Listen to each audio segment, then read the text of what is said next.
Welcome friends, M Singh foundation YouTube channel पे आप लोग का स्वागत है। बीएसएससी इंटर मेंस एग्जामिनेशन 25/12/2020 को ख़त्म हो चुका है और इसके रिजल्ट प्रोसेसिंग का काम बहुत तेज़ी से आगे बढ़ रहा है। फरवरी लास्ट तक इसका मेंस का रिजल्ट आने की संभावना है। लेकिन इस बीच पिछले 2-4 दिनों से एक मैटर जो काफ़ी तूल पकड़ते जा रहा है वो है 2014 और 2016, मतलब 2014 का जो फॉर्म निकला था और 2016 में जो एज रिलैक्सेशन मिला था हाई कोर्ट के आदेश के बाद, वो मैटर एक बहुत बड़ा ऑब्स्टेकल बनता जा रहा है इसके रिजल्ट के पब्लिकेशन में। तो मुद्दा उठा है वो ये लेटर, ये जो आपके सामने लेटर है उसके कारण। तो इस वीडियो में हम लोग जानने वाले हैं कि ये पूरा मुद्दा दरअसल है क्या और इसका मेंस के रिजल्ट पे कितना असर पड़ेगा या नहीं पड़ेगा। तो पूरे वीडियो को शुरू से अंत तक देखिए। आइए पूरे मैटर को समझते हैं। देखिए, ये जो first BSSC inter level examination था जिसका नोटिफिकेशन आपको वर्ष 2014 में निकला था।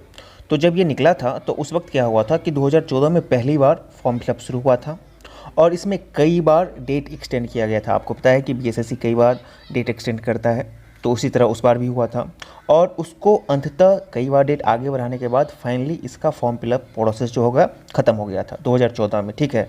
लेकिन इस बीच जो है 2016 में हाई कोर्ट का एक फैसला आता है जिसमें वैसे कैंडिडेट्स जिनका उम्र 2014 में फॉर्म भरने के लिए एक्सपायर कर गया था, ठीक है, तो उन लोगों ने हाई कोर्ट में केस किया था और उन लोगों का दलील ये था कि चूंकि ये जो वैकेंसी आया था 2014 में वो काफ़ी लंबे वक्त के बाद आया था, तो उनका दलील था कि इतने लंबे वक्त में हम लोग का एज एक्सपायर कर गया है तो हम लोग को मौका मिलना चाहिए था। तो 2014 में को एक्सपायर कर गया था, लेकिन 2016 में वो केस जीत गए थे और हाई कोर्ट का फैसला आता है जिसका कॉपी आपने देखा भी है, उसको मैं डाल भी दूंगा अपने टेलीग्राम ग्रुप पर, आप देख लीजिएगा वो जो हाई कोर्ट का फैसला था और उसमें जो नोटिस था वो।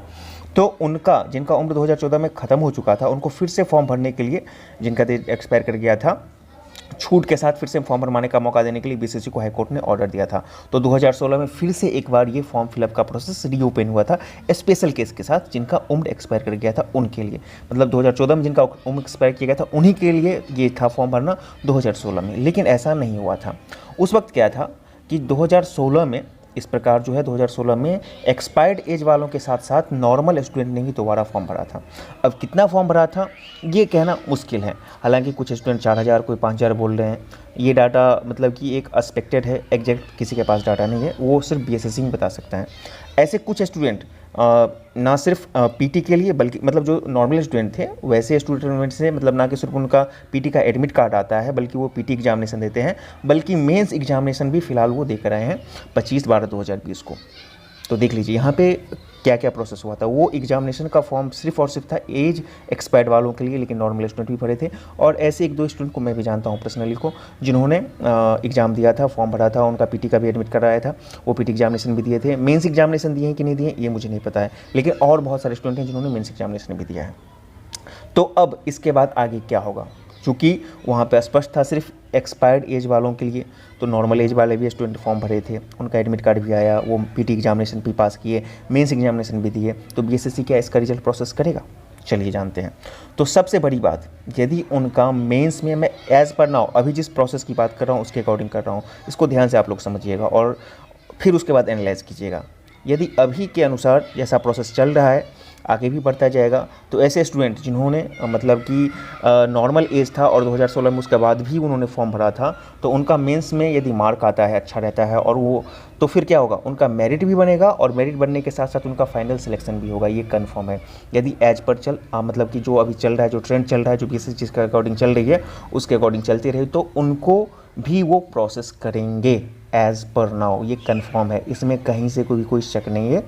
यदि स्टूडेंट इस पर कोई ऑब्जेक्शन करता है और वो भी स्टूडेंट के जाने से नहीं, यदि कोई लीगल एक्शन लेता है तभी उसमें कोई ऑब्स्टेकल आ सकता है, नहीं तो अभी के अनुसार वो अपना रिजल्ट प्रोसेस करेंगे। अब सबसे बड़ा बात है कि ऐसा मैं क्यों कह रहा हूँ, तो मैं आपको एक रेफरेंस देता हूँ और ये रेफरेंस है अभी हाल ही में ईएसआई पीटी हुआ है और ईएसआई का जब फॉर्म भरा रहा था 2/2019, इसका नोटिफिकेशन संख्या है बीपीएसएससी का, तो उसमें भी ज़्यादा उम्र वालों के लिए दोबारा से फॉर्म फिलअप शुरू हुआ था। यदि आप लोगों में से किसी ने उस फॉर्म को भरा होगा तो आपको याद होगा, नहीं याद होगा तो इस चीज़ को मैं गारंटी कर रहा हूँ कि उस चीज़ को मैं भी देखा था कि फिर से दोबारा फॉर्म फिलअप प्रोसेस उसके लिए ओपन हुआ था। लेकिन उस वक्त ईएसआई वाले में जब नॉर्मल एज वाले स्टूडेंट दोबारा फॉर्म फिल करने के लिए गए थे तो बीपीएसएससी का जो ऑफिशियल साइट है सॉफ्टवेयर ऐसे स्टूडेंट का फॉर्म भरने नहीं दिया। जैसे ही नॉर्मल स्टूडेंट डीओवी डालते थे तो उनको ब्लॉक कर दिया जाता था, उनको आगे प्रोसेस नहीं जाने दिया जाता था। कहने का ये मतलब है चूँकि या तो दो बातें हो सकती है, उस समय बीएसएससी के पास इतना सॉफ्टवेयर अपग्रेड नहीं था, अपडेट नहीं था कि वो ऐसे स्टूडेंट को ब्लॉक करें सॉफ्टवेयर के अपडेट बेसिस पर, तो इसीलिए सारे स्टूडेंट आगे बढ़ गए।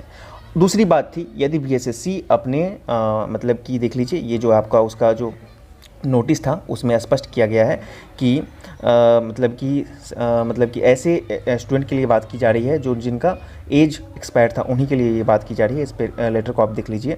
CWG से इतना विजय कुमार राय बना बिहार राज्य के आलोक में माननीय उच्च न्यायालय द्वारा प्रशासन सुधार विभाग के द्वारा आलोक में विज्ञापन संख्या इतना प्रथम इंटर स्तरीय संयुक्त प्रारंभिक प्रतियोगी परीक्षा 2014 में अधिकतम उम्र की गणना की शर्त के अनुसार 1/8/2014 के स्थान पर दिनांक 23/1/2016 निर्धारित किया गया है। मतलब कि यहाँ पे डेट ही बढ़ा दिया गया था हायर एज का।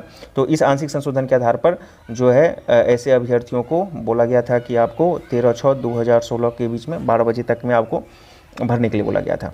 तो चूँकि बीएसएससी सिर्फ बोलता है कि ऐसे ही स्टूडेंट को जिनका एज एक्सपायर किया गया है उन्हीं को भरने के लिए बोला जा रहा है, लेकिन फिर भी नॉर्मल स्टूडेंट भरता है। और ना सिर्फ नॉर्मल स्टूडेंट का वो एडमिट कार्ड जारी करते हैं, बल्कि एडमिट कार्ड के आधार पर वो पीटी एग्जामिनेशन भी पास करते हैं और मेंस एग्जामिनेशन भी देते हैं। ठीक है, तो ये तो बीएसएससी की गलती है ना।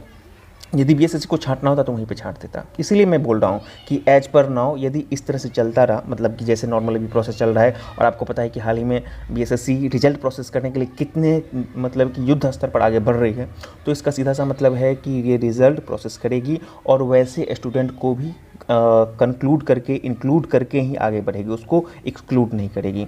यदि जो दोबारा नॉर्मल से एग्जामिनेशन में आ गए थे, नॉर्मल एज वाले भी एग्जामिनेशन में आए थे 2016 में, उनको भी वो रिजल्ट के लिए प्रोसेस करेगी। उसको बीएसएससी अपने स्तर से वो कुछ नहीं करने वाली है, ये गारंटी है, 100% इट्टू है।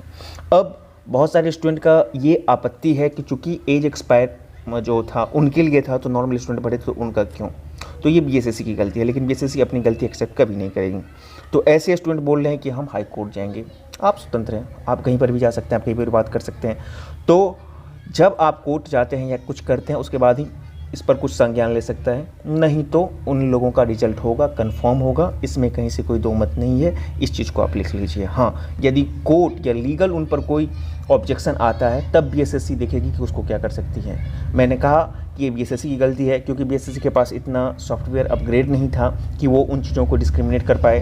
क्योंकि यही चीज़ जब ESI वाले केस में आया था, इन्फोर्समेंट वाले में, तो वहाँ पे जो नॉर्मल एज वाले थे उनका DOB जैसे ही डाला जाता था, और इस चीज़ को मैंने खुद देखा है, पर्सनली मैंने उस चीज़ को देखा है कि जो नॉर्मल एज वाले थे, जो उस वक्त छूट गए थे पहले बार फॉर्म भरने में ESI में, और दोबारा जैसे ही डेट ऑफ बर्थ डालते थे, जब दोबारा खोला था मतलब हायर एज वालों के लिए, तो उनका फॉर्म ही रिजेक्ट कर दिया जाता था, ब्लॉक कर दिया जाता था, वो आगे ही नहीं प्रोसेस कर पाते थे। सिर्फ हायर एज वाले ही उस फॉर्म को आगे प्रोसेस कर पाते थे ESI के केस में। लेकिन ऐसा तो 2016 में आपको बीएसएससी के साथ नहीं हुआ था। तो बीएसएससी, और फिर बीएसएससी ने तो रिक्रूट भी नहीं ना किया, स्क्रूटनी भी तो नहीं ना किया वैसे फॉर्मों को, बल्कि उनका एडमिट कार्ड जारी किया, पीटी मेंस सब कुछ किया। तो बीएसएससी की गलती है, और बीएसएससी को प्रोसेस करेगी तो करेगी 100%, अनटिल इस पर कोई कानूनी बाध्यता नहीं आती है। तो यही है पूरा मामला। उम्मीद है आप सब लोग इसको समझ गए होंगे कि ये 2014 और 2016 में आखिर मामला क्या था, जिस पर पिछले कुछ दिनों से काफ़ी ज़्यादा इस पर हो हल्ला मचा हुआ है। मुझे भी बहुत सारे करीब सैकड़ों से ऊपर स्टूडेंट का मैसेज आया कि सर इस चीज़ को क्लियर कीजिए। तब मैंने जाकर इस चीज़ को आपको क्लियर किया है कि वो हायर एज वालों के लिए था, एज रिलैक्सेशन वाले के लिए था, लेकिन वहाँ पर नॉर्मल स्टूडेंट भी भरे थे, और नॉर्मल स्टूडेंट भरे थे, उनका रिजल्ट हुआ पीटी में, मेंस में भी वो एग्जामिनेशन देकर आए हैं, और उनका मेंस में भी रिजल्ट होगा यदि उनका मेरिट बन जाता है, अच्छे नंबर आते हैं तो। यदि नॉर्मल बेस चलता रहा, अनटिल उन पर कोई भी कानूनी बाध्यता नहीं आती है बीएसएससी पर तब। तो आज की वीडियो में इतना ही। उम्मीद है आप लोग सब कुछ समझ पाते हैं। इस पर कोई भी अपडेट आता है तो आपको अपडेट करवाते रहेंगे। चैनल पर है तो चैनल को सब्सक्राइब करें, वीडियो पसंद है तो लाइक शेयर करना ना भूलें। वीडियो देखने के लिए बहुत बहुत धन्यवाद। सब्सक्राइब करें हमारे चैनल एम सिंह फाउंडेशन को, और बेल आइकन को प्रेस करने के बाद नोटिफिकेशन को ऑन कर लें कॉम्पिटिटिव एग्जाम की तैयारी एवं संबंधित सभी जानकारी सबसे पहले पाने के लिए।